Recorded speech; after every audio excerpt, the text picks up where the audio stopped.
Good morning, good morning. It's Wednesday, it's B&I day, but I thought I'd stop off and get a bit of breakfast first at McDonald's. Can't beat a sausage and egg muffin and orange juice because I'm healthy.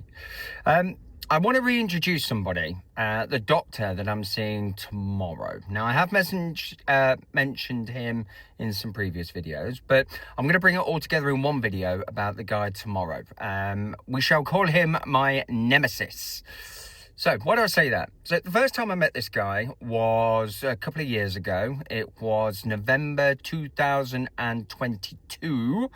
Unfortunately, he was the first private doctor that we met who said, he took a look at my file and he said, look, I'm sorry, there's nothing I can do. You've got too many liver mets. It's too far gone. This is it, basically. Okay. So what does that mean? He says, well, I think you've got about 3 more months to go. Okay. And what does that look like?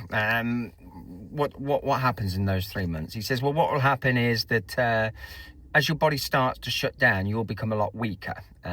You'll want to sleep a lot more. You'll want to not get up. You're not going to want to work. So you may sleep for most of the morning, and then it'll be most of the day, and then to a point that you're only up a couple of hours a day. So at least I'll get plenty of bed rest. That sounds cool. And then eventually your body will just shut down, and that will be it. So he gave me that. He gave me a forecast of what potentially dying would feel like, but he also gave me a forecast of 3 months. So we left that appointment feeling quite deflated because it was the first time that we'd heard those words, other than the very first diagnosis where he said, yeah, we'll try chemo, but it probably won't work. Okay, so but that was the NHS. This is now private. Then obviously, as you know, with the videos, I mean, that was 2.5 years ago. I'm still here.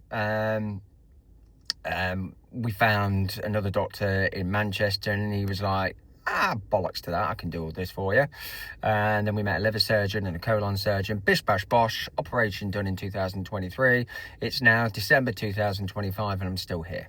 Okay, so reverse wind a couple of months. So when I was told by the doctor in Odeby that no, there's nothing I can do, you're too far gone, my recommendation is for you to get palliative now, and I'll get you booked in to speak to the people at Loros. So basically Loros is a hospice. So yes, they do some help and relaxation and some time away to give the family a break, but basically Loros is a place where you go to spend the rest of your days. And you could drag the entire Russian army in there and I'm still not going. You could take the whole of the SAS and drag me to Loros and I'm still not going. So anyway, there was that. So after all that, and then I have my certain feelings about how that guy was, but that's not relevant to this guy. We shopped around, and there was the Royal Marsden, and then there was the Nottingham Genesis Centre. So obviously in some other videos I've explained how we came to seeing this guy again. So through another doctor, he looked at the medical file. He said, okay, well, yes, I can see why he said what he said, but that doesn't mean that nothing can be done. And then the circle of life, we get to meet this guy again, the guy that told me 2 years ago that I'd be dead by February 2023. Okay, so we go in and see him again. And at the time, I tried to make a joke out of it. Not thinking he'd ever remember me, but you know, I had all these grand plans in my head and things I was going to say to him. All right, geezer, still here, you know? Where was your 3 months on that? But I didn't. Went in. All I said was, bet you didn't think you'd see me again. He probably didn't even remember me. And he said, oh, really, Mr. Anderson, it's very nice to see you. Okay, great. Read my file again, and he reviewed the file notes of the other guy in Nottingham that had referred me back over to him. And he said, well, look, I don't think there's anything else we could do. We're back to this bollocks again. Okay, great.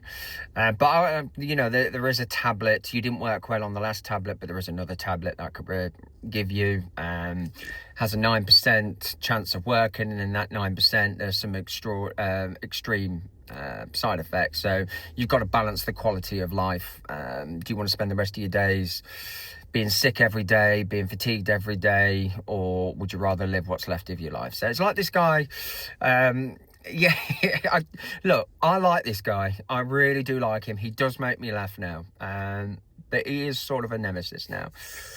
I said, no, we'll go for the tablet. Look, if it buys me another week, it's another week. So let's go for the tablet. Well, I want you to know that it doesn't necessarily mean I'm going to give you the tablet, because I'm going to do some tests on you. And if I'm not 100% satisfied, then I will not be prescribing these tablets. Okay. You know, just give me the tablets. It's fine. I'd already fought jaundice and beat that off. So yeah, bring it on. Got a call from the nurse to say that he'd reviewed the test results. Yes, I can go on the tablets, but more importantly, I can go on a full dose of tablets. So the strongest dose he can give me. Yes. After 3 weeks of being on these tablets, blood test came back to said that my CEA levels were dropping by 500 points. So that was all good. It wasn't supposed to do that. It's only supposed to slow it down. It actually put it in reverse.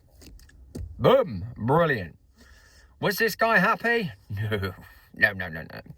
So when we saw him again, his reactions was, okay, well, that's obviously good. But, you know, it's early stages. You could still go down quite quickly. And I think with the way that you fight things, you will go down quite quickly. Now, I personally, I mean, I don't know what people looking at this video think, but I personally think I'm pretty fit. I'm not talking debonair or sexual-wise, but I think I look pretty strong. But no, he weren't having any of that. He said, I actually think you look worse. Okay, so great. So nothing I can do pleases this guy. And that's who I'm meeting tomorrow. We get to get his verdict again. Now, I don't care what he says. If he says everything's brilliant, okay, well, that's nice. It's a different change of pace. I don't think he will. I think I'll get bad news from him again, which is fine, because I've got the Royal Marsden doing all its stuff in the background. And I've already been pre-approved as a prime candidate for a trial. And then there was what they want to do with a new formula of chemotherapy for me. And then there's this other tablet going through licensing. So I've already got... I'm using this guy to give me these tablets, these inhibitor tablets, because these inhibitor tablets are working. Although it did send me I had to come off them 5 days early because my liver was starting to get weaker. But that makes sense. You come off them, you gain your strength back, and then you go back on them. So I'm hoping that... I do hope that tomorrow he says something nice. I don't think he will. I think he'll tell me, well, you're just fighting the inevitable. But you know what? I'm still here. And I'm not going anywhere. I don't care if I am at death's door and the Grim Reaper with his stupid axe is standing next to me. I will knock him the fuck out. So that's how I feel right now. I've got so much energy in me. It's unbelievable. I really should go back to the gym. So just want to put that video out there that tomorrow I'm meeting Dr Nemesis. I'll let you know how that goes.